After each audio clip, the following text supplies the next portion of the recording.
Un homme découvre avec stupéfaction un code QR tatoué dans le dos de sa femme, qui est hôtesse de l'air. Pris de curiosité, il ne peut s'empêcher de le scanner avec son téléphone. Mais ce qu'il découvre le plonge dans le désespoir, une vidéo dont la couverture est une photo de sa propre femme. La vidéo est protégée par un mot de passe, il ne peut donc pas en consulter le contenu. Conscient que sa femme cache un secret choquant, l'homme ne la confronte pas directement. À la place, il réserve sans hésiter un billet pour le vol sur lequel elle travaille. Pour éviter d'être reconnu, il met un masque et ébouriffe volontairement ses cheveux. Il cache également son nom lorsqu'il présente sa carte d'embarquement. Heureusement, sa femme ne remarque rien d'anormal et l'accueille même chaleureusement à bord, le conduisant à sa place. Impressionné par le service en première classe, où les hôtesses sont plus nombreuses que les passagers, l'homme est cependant intrigué de constater que chaque passager a un café glacé américain devant lui. Quand sa femme lui demande ce qu'il souhaite boire, il prend un ton grave et commande délibérément la même boisson. Aussitôt, il remarque une lueur d'excitation dans le regard de sa femme, qui lui assure que son service sera irréprochable. Troublé, l'homme n'a pas le temps de réfléchir davantage, car à ce moment-là, une hôtesse collègue de sa femme tombe sur lui à cause des secousses de l'avion. Il l'aide par réflexe, et celle-ci lui propose immédiatement un service spécial. C'est alors que sa femme s'approche, visiblement irritée,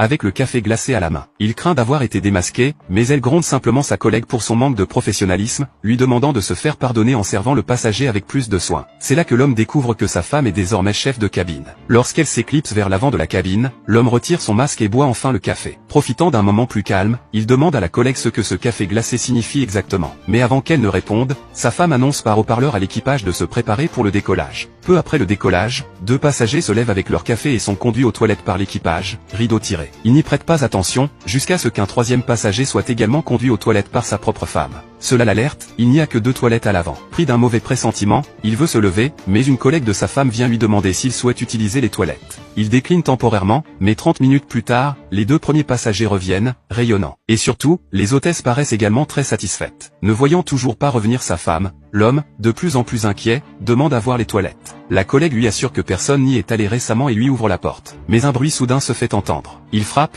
un homme le rabroue de l'intérieur, et l'hôtesse s'excuse rapidement auprès de lui. Revenu à son siège, il ne comprend toujours pas où est passée sa femme. C'est alors qu'elle réapparaît, souriante, accompagnée du passager qu'elle avait emmené plus tôt. Mais ses chaussettes ont disparu. Un mauvais pressentiment l'envahit. Ce n'est qu'en entendant les conversations autour de lui que l'horreur le frappe. Les passagers parlent tous du « service exceptionnel à bord » et de leur envie de le revivre. L'homme se remémore l'absence inexpliquée de sa femme, le comportement étrange de tous à bord. Dévoré par la colère, il ignore les avertissements de l'équipage et ouvre de force la porte des toilettes.